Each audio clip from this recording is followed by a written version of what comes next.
हमारे चैनल को सब्सक्राइब करें और बेल आइकन दबाएं। हाय, मैं हूं आदित्य श्रीवास्तव और आप मुझे अभिजीत के नाम से जानते हैं। For more episodes of CID, subscribe to LIV crime and hit the bell icon. तुम कायर हो, कायर। तुम सिर्फ बातें कर सकते हो, सिर्फ बातें। तुम्हें कुछ नहीं आता है। तब है तो कुछ करो, करो कुछ। तुम्हें मेरी आवाज आ रही है? अगर मेरी आवाज आ रही है तो जैसा मैंने कहा है तुम्हें करना होगा। मार दो उसे। मेरा कहा मानो और जो मैंने कहा है वो करो तुम।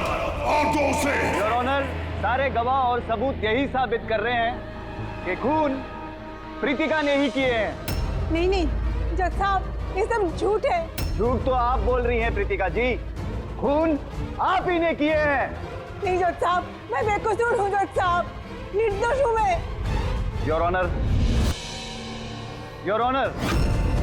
हाँ, मैं सुन रहा हूँ। बोलो, क्या कहना है तुम्हें? योर ऑनर, मेरे फाजिल दोस्त नीलेश जी के पास अपने डिफेंस में पेश करने के लिए कुछ है ही नहीं। कोर्ट का कीमती वक्त जाया ना किया जाए। योर ऑनर, कोर्ट का वक्त बेशक कीमती है, लेकिन उससे भी कहीं ज्यादा कीमती है एक बेकसूर इंसान की जिंदगी। मैं साबित कर दूंगा। मेरा कहा मानो और जो मैंने कहा है वो करो। ऑर्डर। फैसला सुनाने से पहले अदालत 2 घंटे के लिए स्थगित की जाती है। That's all.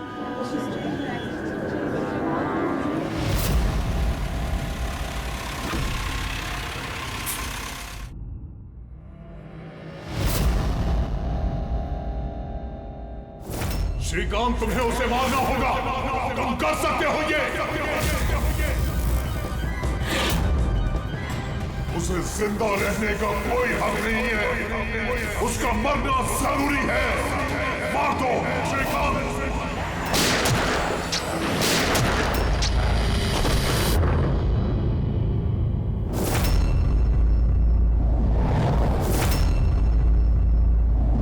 सर, इन लोगों का कहना है कि प्रीतिका यहाँ पर थी जब जज श्रीकांत यहाँ पर आए और उन्होंने उस पर गोली चलाई। उसके बाद वो यहाँ पर आकर खुद को गोली मार दी। उस वक्त, मतलब जब ये सब हो रहा था, उस वक्त यहाँ पर जो लोग थे वो कहाँ है? वो लोग कोर्ट रूम में।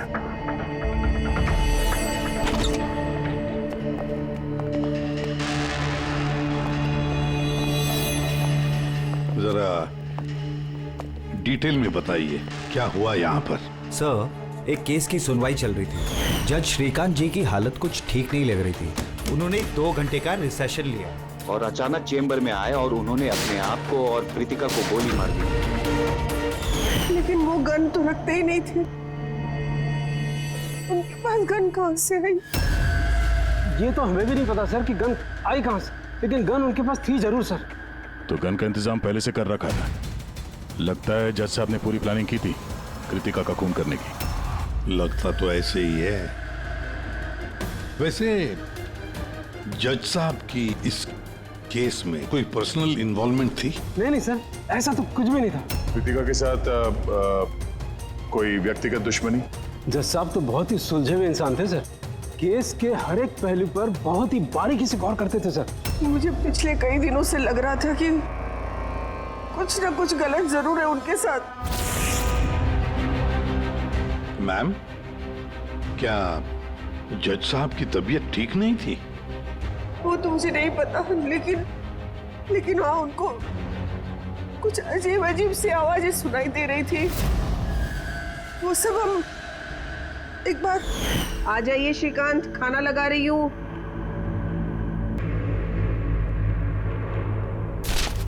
इन पड़ोसियों की जुबान पे लगा भी नहीं। जब देखो अनाप शनाप बकते रहते हैं। अरे क्या हुआ श्रीकांत, इतना क्यों चिढ़ रहे हो? पहले जाके इन पड़ोसियों का मुंह बंद करो। नहीं सुननी मुझे उनकी बकवास। कैसी बातें कर रहे हो श्रीकांत?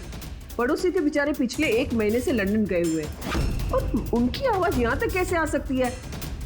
कुछ भी बात कर रहे हो आप श्रीकांत।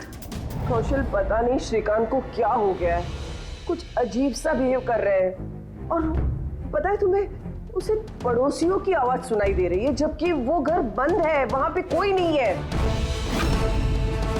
किसे बता रही हो? किसे बता रही हो? और तुम क्या समझती हो? तुमसे झूठ बोल रहा हूं मैं?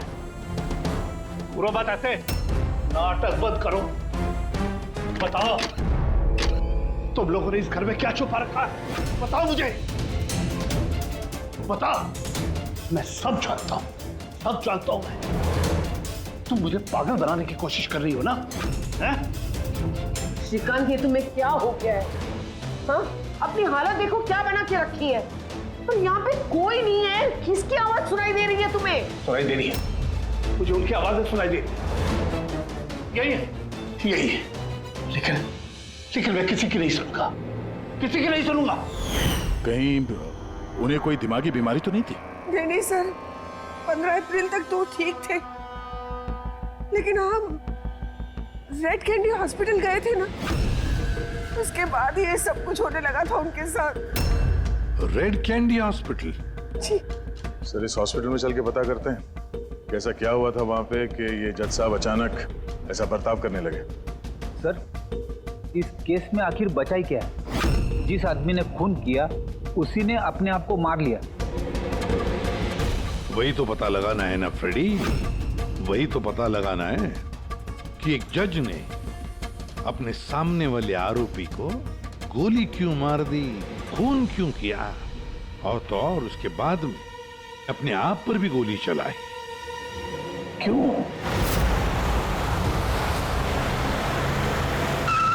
सर, हॉस्पिटल अथॉरिटी ने बताया कि जज श्रीकांत यहाँ पे साइकियाट्रिक ट्रीटमेंट के लिए नहीं बल्कि डेंटिस्ट से मिलने के लिए आए थे। कौन है डेंटिस्ट? कौन है? Sir, doctor Raman. Hello sir, बताइए मैं आपकी क्या मदद कर सकता हूँ? फिलहाल तो आप डॉक्टर रमन को बुलाइए और उनके असिस्टेंट को भी। डॉक्टर रमन, 15 अप्रैल को जज श्रीकांत आपसे मिलने आए थे ना यहाँ? जी हाँ सर, लेकिन सर उनकी मौत से मेरा क्या लेना देना? मुझसे सवाल क्यों? देखिए, हम बस ये जानना चाहते हैं, जब वो आपसे मिले थे तो वो दिमागी तौर से बीमार लग रहे थे? नो सर, मुझे तो ऐसा कुछ नहीं लगा। सर, उनको दिमाग की कोई बीमारी नहीं है और 9 साल से डॉक्टर रमन के पेशेंट है वो। 9 साल से? मतलब आप लोग उसके बारे में बहुत कुछ जानते होंगे। बहुत कुछ नहीं सर, सब कुछ। कुछ और क्या जानते हैं, जरा बता सकते हैं? सर, अभी बताने के लिए तो सिर्फ इतना ही है कि वो बहुत शॉर्ट टेम्पर्ड थे, बहुत जल्दी उन्हें गुस्सा आ जाता था, but he was not delusional. अगर उन्हें कोई दिमागी बीमारी नहीं थी तो फिर उन्हें वो आवाजें क्यों सुनाई दे रही थी? क्या हुआ क्या था उन्हें? पर सर, आप इसमें मेडिकल एक्सप्लेनेशन क्यों ढूंढ रहे हैं? हम लोग इतने मेडिकल एक्सप्लेनेशंस क्यों ढूंढ रहे हैं? दया, कोई भी आम इंसान ऐसे ही अचानक से उठकर किसी पर गोली चलाता है, क्या ये नॉर्मल हो सकता है? नहीं, कुछ ना कुछ तो गड़बड़ जरूर है, कुछ तो हुआ है, पर क्या?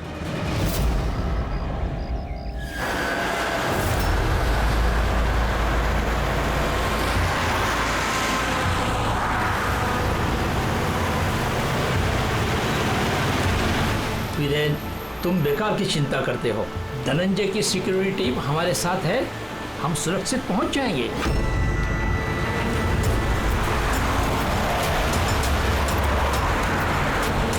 वो बात तो ठीक है, लेकिन आपको धमकियां मिल रही हैं। देखो वीरेन, हमारे कामों में धमकियां मिलती रहती है और ऐसी धमकियों से मुझे डर नहीं लगता है। देखो, डर तो मुझे भी नहीं लग रहा, क्योंकि मुझे धनंजय और उसकी टीम पे पूरा भरोसा है।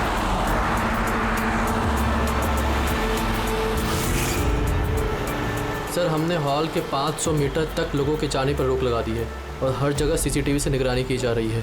ये बहुत आसान है धनंजय, कायर मत बनो। हम जानते हैं इस काम को तुम पूरा करोगे, वो भी अपने हाथों से। तुम सुन रहे हो ना धनंजय? तुम बुज़दिल नहीं हो, नहीं हो तुम बुज़दिल। कायर मत बनो, इस काम को तुम पूरा करोगे। सर, क्या बता रहे थे तुम ब्लॉक बी के अरेंजमेंट के बारे में? सर, मैं ब्लॉक बी के बारे में बात नहीं कर रहा था। सर, आप ठीक है ना? आपकी तबीयत कुछ खराब लग रही है। मेरी तबीयत ठीक है, मैं ठीक हूँ।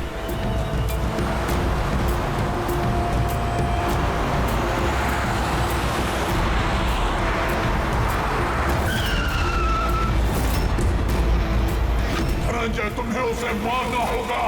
खत्म कर दो उसे, मार दो धनंजय, मार दो। गाड़ी रोको।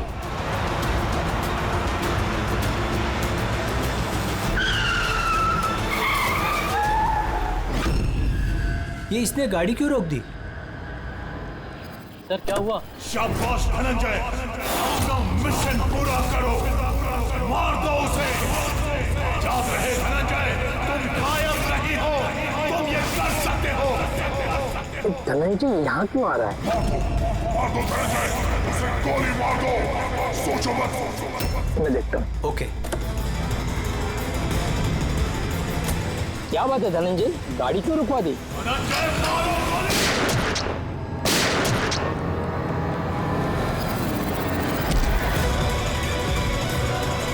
ओह माय गॉड! संजय जी, आपको क्या हो गया? धनंजय, ये क्या कर दिया तुमने?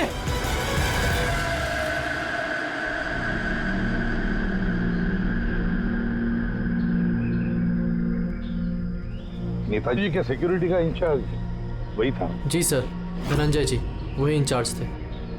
कमाल है सर, जिसे बॉडीगार्ड रखा है उसी ने मार दिया। नेताजी को मारने की कोई खास वजह? सर ये तो धनंजय जी ही बता पाएंगे। इसे एक बात बताओ, गोली अंदर मारी या बाहर से? सर बाहर से मारी, कार के। धनंजय, धनंजय, सदमे में लगता सर।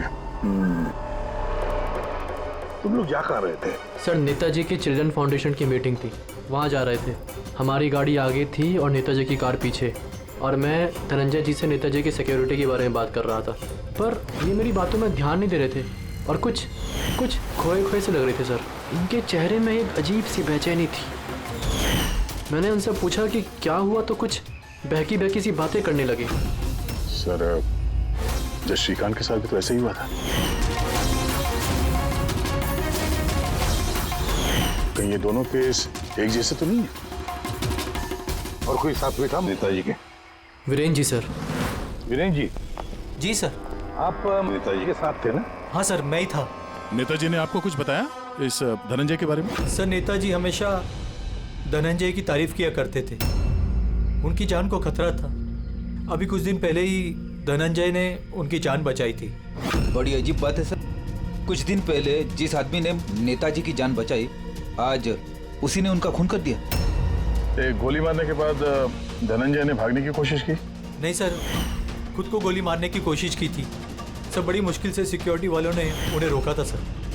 कमाल है सर, जज श्रीकांत ने खून करने के बाद अपने आप को गोली मार दी और इसने भी अपने आप को गोली मारने की कोशिश की। काम करते हैं, धनंजय को ब्यूरो ले चलते हैं, वहीं से उससे पूछताछ करेंगे। और फिर एक बात समझ में नहीं आ रही है दया, खून करने के बाद खूनी अपने आप को गोली मार लेता है, क्यों?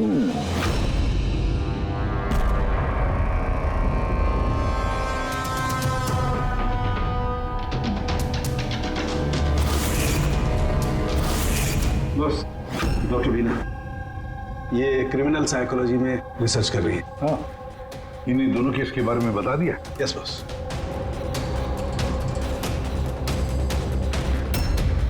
मेरा बेटा कहाँ है? मुझे उससे मिलना है। श्री नेताजी के सिक्योरिटी इंचार्ज धनंजय की माँ। उसे यहाँ क्यों लाए हो? देखिए, आपके बेटे ने नेताजी का खून किया है। जी नहीं, मेरा बेटा किसी की हत्या नहीं कर सकता। वो तो खुद बीमार है, उसकी दिमागी हालत ठीक नहीं है। क्या क्या बीमारी है आपके बेटे को? पिछले कुछ दिनों से उसे कुछ आवाजें सुनाई देती है।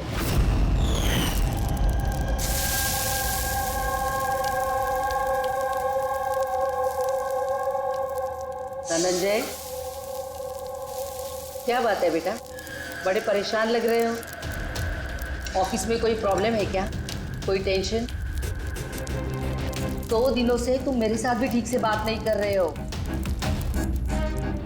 कोई तो है यहाँ। सुनो ना, मैं तुम्हारी फेवरेट सब्जी बना रही हूँ, पालक की।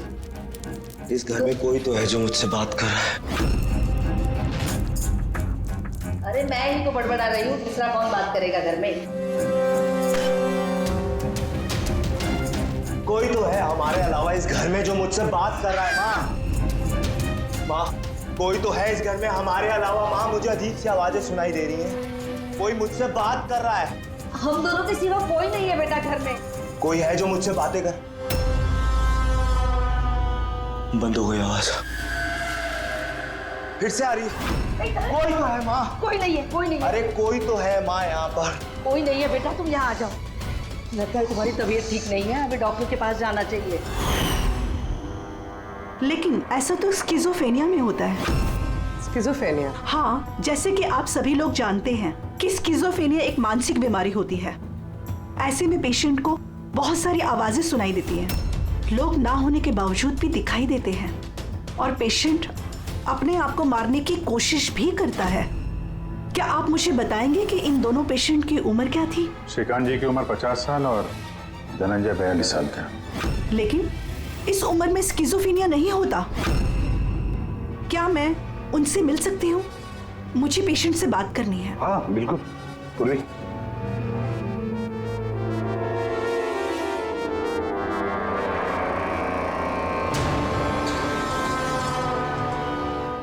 धनंजय, तुमने संजीत को क्यों मारा? मैं कुछ पूछ रही हूँ। धनंजय, तुमने संजीत को क्यों मारा? मुझे कुछ आवाजें सुनाई दे रही थी जो मुझे उकसा रही थी। कह रही थी कि मैं बुज़दिल हूँ, कायर हूँ, मैं किसी का खून नहीं कर सकता। और उस आवाज ने मुझे इतना उकसाया कि मैंने खून कर दिया।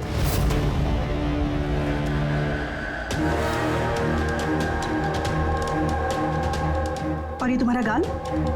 ये गाल क्यों सूजा हुआ है? मेरे दांत में इन्फेक्शन है। जज श्रीकांत, उनके दांत में भी इन्फेक्शन था सर? मेरे बेटे के भी दांत के इलाज के बाद ही उसकी तबीयत खराब रहने लगी। क्या? दांतों का इलाज करवाया उसके बाद में तबीयत खराब हो गई? किस डेंटिस्ट के पास इलाज करवा रहा था वो? Doctor Raman, red candy hospital. Red candy hospital गए थे ना, उसके बाद ये सब कुछ होने लगा था उनके साथ। है ना बड़ा अजीब कोइंसिडेंस। धनंजय और श्रीकांत दोनों का भी दांत का प्रॉब्लम, दोनों का डेंटिस्ट भी एक, और ट्रीटमेंट के बाद दोनों की तबीयत भी बिगड़ जाती है। ये कैसा कोइंसिडेंस? गड़बड़ है, बहुत बड़ी गड़बड़ है। इस धनंजय और जज श्रीकांत के दांतों का एक्सरे निकलवाओ, पता तो चले सारा चक्कर है क्या।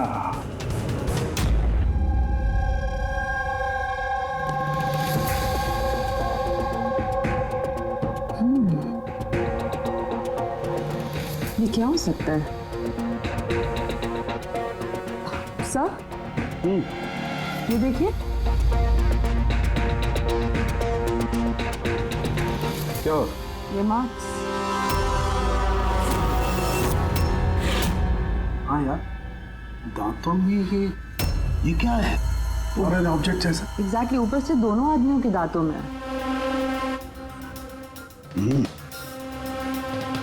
दोनों आदमियों के दांतों में कुछ फॉरेन बॉडी जैसा कुछ। क्या हो सकता? तारिका, एक काम करो, एसीपी साहब को फोन कर दो, उन्हें बोल दो कि केस की जड़ मिल गई है।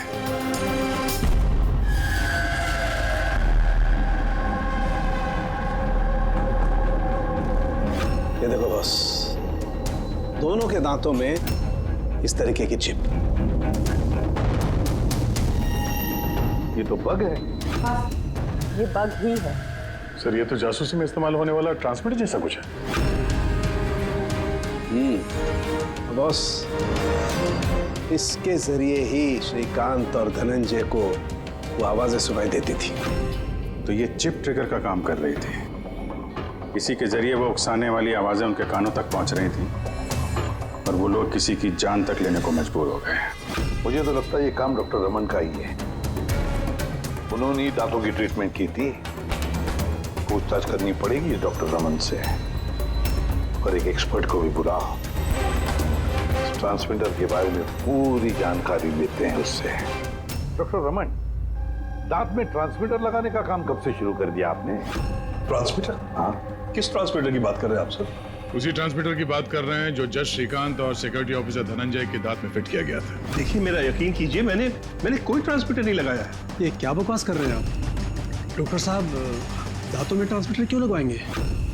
सर आप हमारे हॉस्पिटल को बर्बाद करने पे तुले हैं। डॉक्टर रमन हमारे हॉस्पिटल के जिम्मेदार डॉक्टर हैं सर। ये इस तरह का काम हरगिज नहीं कर सकते। और इस तरह का काम यहाँ पे हुआ तो है।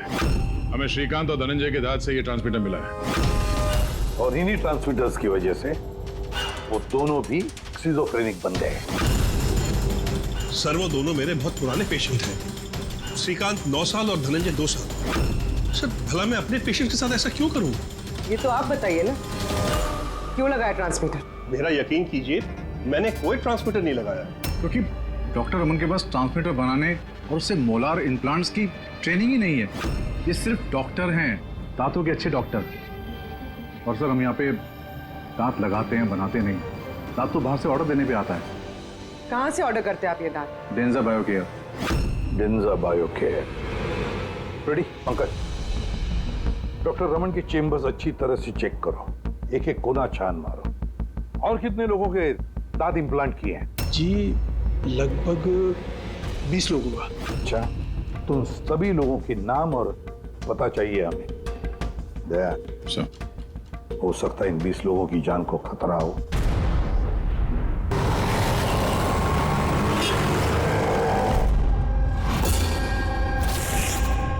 कुछ समझ में आ रहा है? हाँ सर, कुछ समझ में आ रहा है।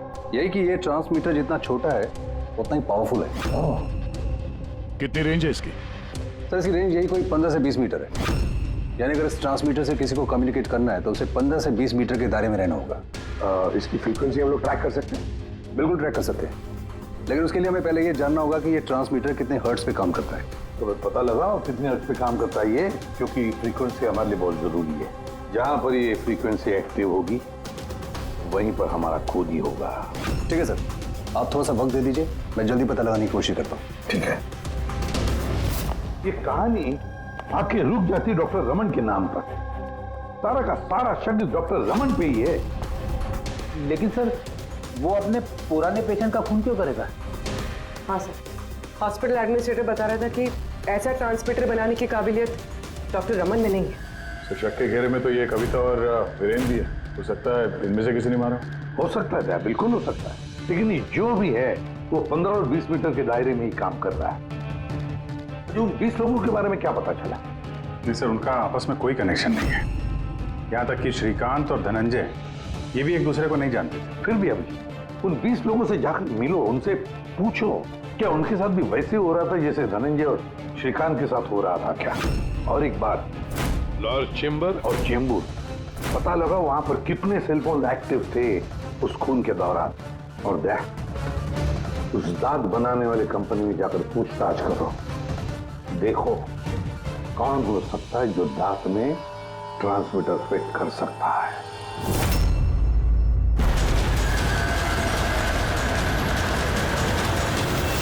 विनय आपका ही नाम है?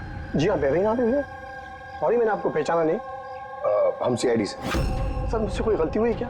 नहीं, अब गलती नहीं हुई। एक्चुअली एक केस के सिलसिले में हम कुछ पूछताछ करने आए हैं। आपके दांतों में कुछ प्रॉब्लम थी ना?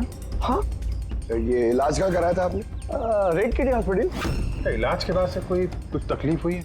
आई मीन कुछ अजीब अजीब आवाजें सुनाई देती हों, या जैसे कोई ऑर्डर दे रहा है कुछ करने के लिए? नहीं, ऐसा तो कुछ नहीं हुआ, लेकिन 1-2 बार दर्द हुआ था। वो तो नॉर्मल है, दांत लगवाएंगे तो थोड़ा बहुत दर्द तो होगा ही। ठीक है, अगर ऐसी कोई तकलीफ हो तो फौरन हमें बताइएगा। और हाँ, किसी अनजान आदमी के बहकावे में नहीं आना है और किसी के बुलाने पे किसी अनजान जगह नहीं जाना है। ओके जी, ध्यान रखिएगा। जी सर। डॉक्टर रमन बहुत अच्छे हैं। दांत लगाने के बाद से मुझे जरा सी भी तकलीफ नहीं है। आपको कोई आवाजें सुनाई दे रही? क्या मतलब है इसका? नहीं, जिन जिन लोगों को भी डॉक्टर रमन ने दांत लगाए उनमें से कुछ लोगों को अजीब सी आवाजें सुनाई दे रही हैं। नहीं, मेरे साथ तो ऐसा कुछ भी नहीं हुआ है। अच्छा, अगर ऐसा कुछ भी हो आपके साथ तो आप हमें प्लीज इन्फॉर्म करिएगा। या श्योर। आप लोग यहाँ पे दांत बनाते हो या मिनिएचर ट्रांसमीटर? क्या मतलब सर? मतलब ये कि यहाँ पे दांतों में ट्रांसमीटर फिट किए जाते हैं, खून करने की साजिश रची जाती है यहाँ पे। हाँ? नहीं सर, आप लोगों को गलतफहमी हो गई है। हम इस तरह के इलीगल काम नहीं करते हैं। इलीगल काम हुआ है यहाँ पे। ये देखिए, रेड कैंडी हॉस्पिटल में आप लोगों ने ही दांत भेजे थे ना? जी हाँ मैडम। उसके अंदर ट्रांसमीटर फिट किए गए थे। जज श्रीकांत और सिक्योरिटी ऑफिसर धनंजय, उनके दांत यहीं पे बने थे ना? 1 मिनट सर, मैं चेक करता हूँ।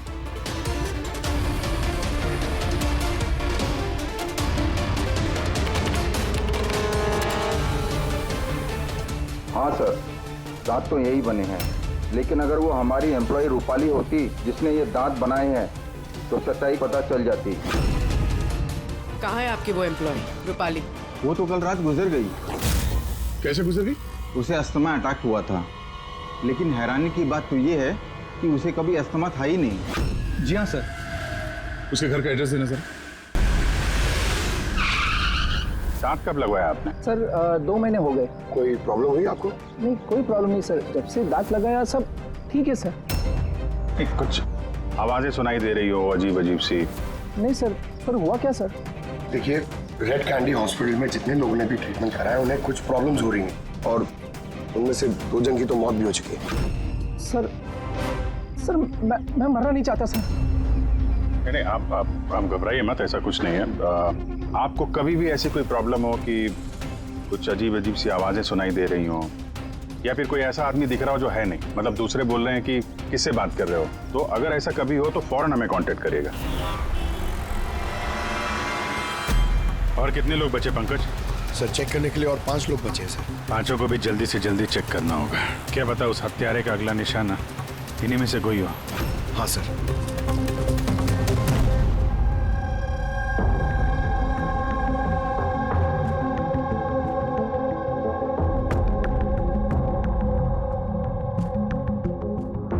हाँ भाई, पता चला कि नहीं कुछ? सर मैं ऑलमोस्ट पहुंच गया, बस थोड़ी सी देर और सर। जज श्रीकांत और संजीत का संबंध है सर। अच्छा, कैसा संबंध है? सर ये केस फाइल देखिए। 2009 में एक डॉक्टर रिसर्च कर रहे थे, लेकिन उसकी ग्रांट नेताजी संजीत ने कैंसिल कर दी। और इस डॉक्टर का प्रैक्टिस करने का लाइसेंस कैंसिल किया नेताजी संजीत ने, और उसे सजा सुनवाई जज श्रीकांत ने। नाम है डॉक्टर ललित। सर ये डॉक्टर ललित है कौन? पता लगाना पड़ेगा ये डॉक्टर ललित है कौन और किस बात पर रिसर्च कर रहा था। तो आपकी बेटी ने टूथ इम्प्लांट करवाया था? हाँ, अभी 2 दिन पहले ही कराया था इम्प्लांट रेड कैंडी हॉस्पिटल से। सर, जिस दिन से टूथ इम्प्लांट करवाया है अजीब अजीब बातें करती है और बहुत डरी हुई भी है। मॉम, क्या हुआ, कुछ चाहिए? कोई आया क्या घर में? कोई भी तो नहीं। नहीं मॉम, कोई तो है घर में। मैं हूँ, तुम हो, और पापा तो हांगकांग में है, और कोई आएगा तो बेल बजाएगा ना। बेल भी तो नहीं बजी है। पता नहीं मॉम क्या हो रहा है, जब से सोकर उठी हूँ ऐसा लग रहा है कि घर में कोई है और मेरे बारे में अजीब अजीब सी बातें कर रहे हैं मुझसे। समझ में नहीं आ रहा है। मेरी तबीयत तो ठीक है। कोई सपना देखा क्या? नहीं मॉम, कोई सपना नहीं देखा। लगता है मेरे कान बज रहे हैं। मॉम प्लीज एक काम करो, मुझे 1 कप चाय दे दो मेरे रूम में, मेरा सर घूम रहा है। तो अभी जिया कहाँ है? उसे मैंने साइकियाट्रिस्ट के पास भेजा है, बैंड्रा। देखिए, आप उस साइकियाट्रिस्ट का एड्रेस दीजिए, हमारा अभी उससे मिलना बहुत जरूरी है। नंबर ले लो। जिया, आज तुम्हें वो काम खत्म करना है। तुम्हें उसे किसी भी हालत में मारना है। जिंदा मत छोड़ना उसे, मार दो उसे। आज उसका अंत होना ही चाहिए।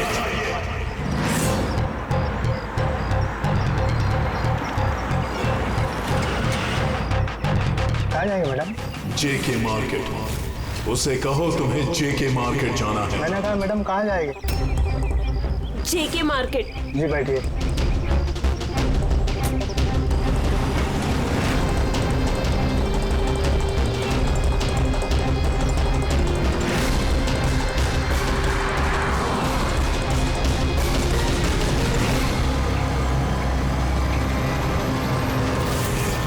तुम डरपोक हो तुम, कुछ नहीं कर सकती तुम, 1 नंबर की डरपोक हो।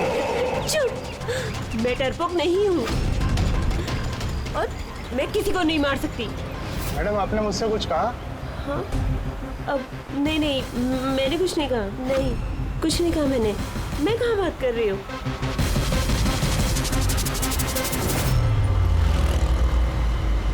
जिया, तुम्हें उसे मारना होगा।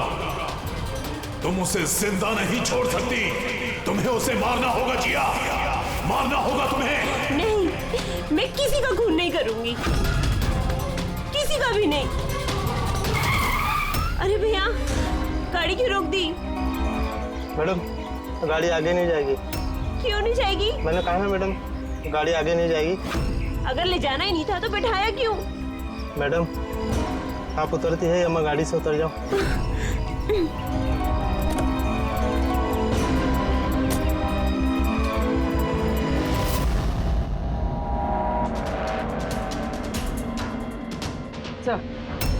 सर, वॉचमैन और पड़ोसी बता रहे थे कि रूपाली यहाँ 3 महीने पहले ही शिफ्ट हुई थी और अकेली रहती। फिर चेक करते हैं अच्छी तरह से।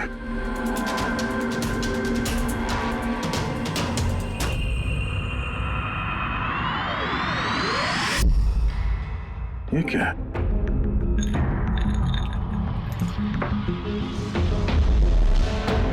इतने सारे ईयर ट्रांसमिटर्स?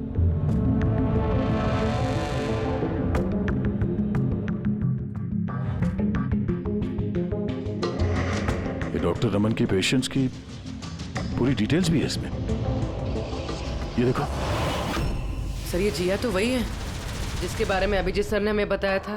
सर ये रूपाली, ये कहीं किसी की कठपुतली तो नहीं थे? हो सकता है, शायद कोनी को पता चल गया होगा कि हम लोग रूपाली तक पहुंच जाएंगे, इसलिए मार दिया उसे।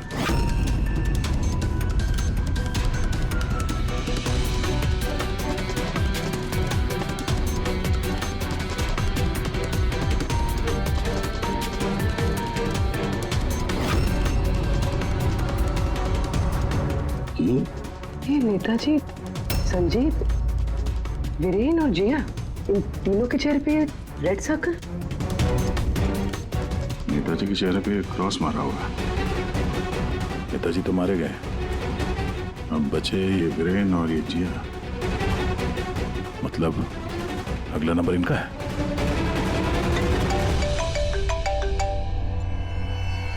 हाँ जी, ये जिया साइकेट्रिस्ट से मिलने के लिए गई थी, लेकिन वहां पहुंची ही नहीं है। अच्छा, हमें यहाँ रूपाली के घर में एक तस्वीर मिली है जिसमें नेताजी, संजीत, वीरेन और जिया है। ये नेताजी के चेहरे पे तो क्रॉस मारा हुआ है, पर इन दोनों के चेहरे पे लाल पेन से सर्कल बना हुआ है।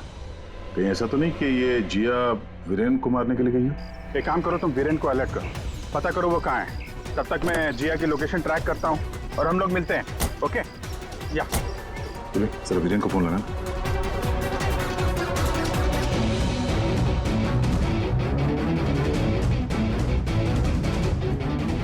सर, वीरेन का फोन तो बंद है। सर मिल गया। हाँ सर, ये ट्रांसमीटर 1.8 मेगाहर्ट्ज से 2 मेगाहर्ट्ज के बीच में काम करता है। ग्रेट। 1.8 मेगाहर्ट्ज से 2 मेगाहर्ट्ज पर। हाँ सर। दया, मेरी बात ध्यान से सुन लो। हाँ, पहले तो फ्रेडी ने कमाल कर दिया है। हाँ, रिसर्च करके ऐसा नाम निकाला है जिसका कनेक्शन इस नेताजी संजीत और जज श्रीकांत के साथ है। उस आदमी का नाम है डॉक्टर ललित। हाँ, डॉक्टर ललित। यस, मुझे तो ये डॉक्टर ललित ही बहुत गड़बड़ लग रहा है दया। मुझे तो उसी पे शक होने लगा है, क्योंकि डॉक्टर ललित का कुछ साल पहले इस नेताजी संजीत ने प्रैक्टिस करने का लाइसेंस कैंसिल कर दिया था, और फिर इस डॉक्टर ललित को जज श्रीकांत ने सजा सुनवाई। और हुआ क्या? पहले खून हुआ जज श्रीकांत का, और फिर उसके बाद में नेताजी संजीत मारा गया। ये खून कौन कर सकता है? ये डॉक्टर ललित ही कर सकता है। उसी का कनेक्शन है इन दोनों के साथ। बस अब डॉक्टर ललित जिस फ्रीक्वेंसी पर ऑपरेट करता है वो फ्रीक्वेंसी भी पता चल गई। हाँ, टेक्नो एक्सपर्ट ने बता दिया है, 1.8 मेगाहर्ट्ज से लेके 2 मेगाहर्ट्ज तक। बस अब इस फ्रीक्वेंसी पर हम टैप करेंगे डॉक्टर ललित को, पता चलेगा ये डॉक्टर ललित किस किस से बात करता है और क्या बातें करता है। और दया, ये रेडियो फ्रीक्वेंसी 1.8 मेगाहर्ट्ज से 2 मेगाहर्ट्ज हमारे सारे पुलिस स्टेशन और रेडियो लाइन्स को बता दो। अब देखते हैं कब तक भागता है ये डॉक्टर ललित।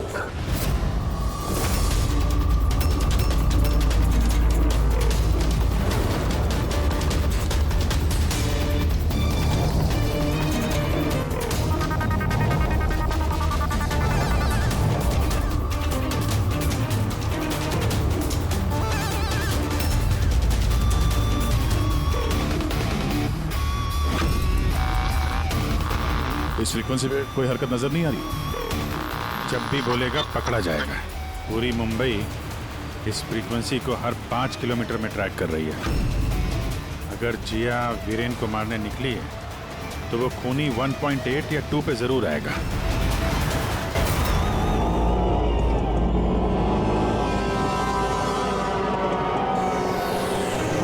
जाओ जिया, अपने काम को अंजाम दो। ये कौन हो सकता है जो संजीत के खूनी के बारे में मुझे बताने के लिए यहाँ बुलाया है? जिया, उसे मारना होगा तुम्हें। उसे जिंदा रहने का कोई हक नहीं है।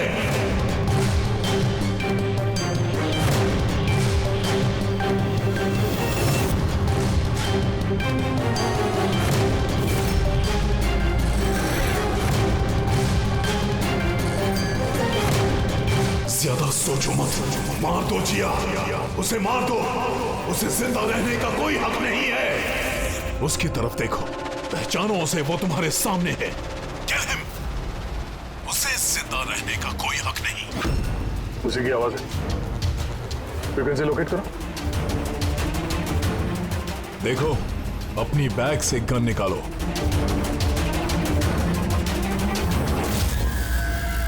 जिया, तुम कायर नहीं हो। Shoot him, shoot him. Location क्या बता रहा है? सर, जेडी मार्केट मरोल दिखा रहा है।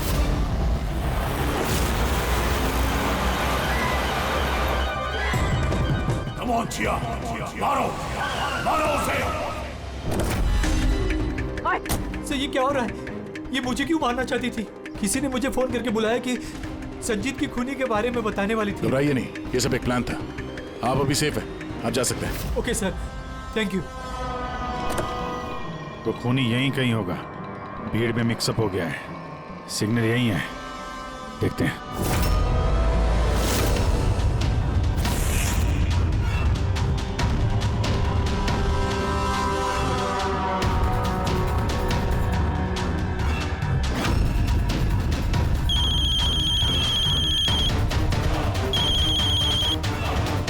हेलो, अभिजीत बोल रहा हूँ।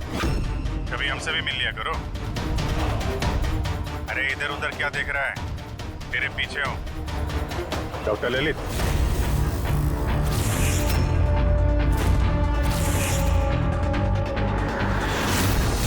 हॉस्पिटल के एडमिनिस्ट्रेटर पवन। मुजरिम चाहे कितने भी नाम बदल ले, चाहे कितने भी भेष बदल ले, एक ना एक दिन शिकंजे में फंस ही जाता है। क्यों? चलो।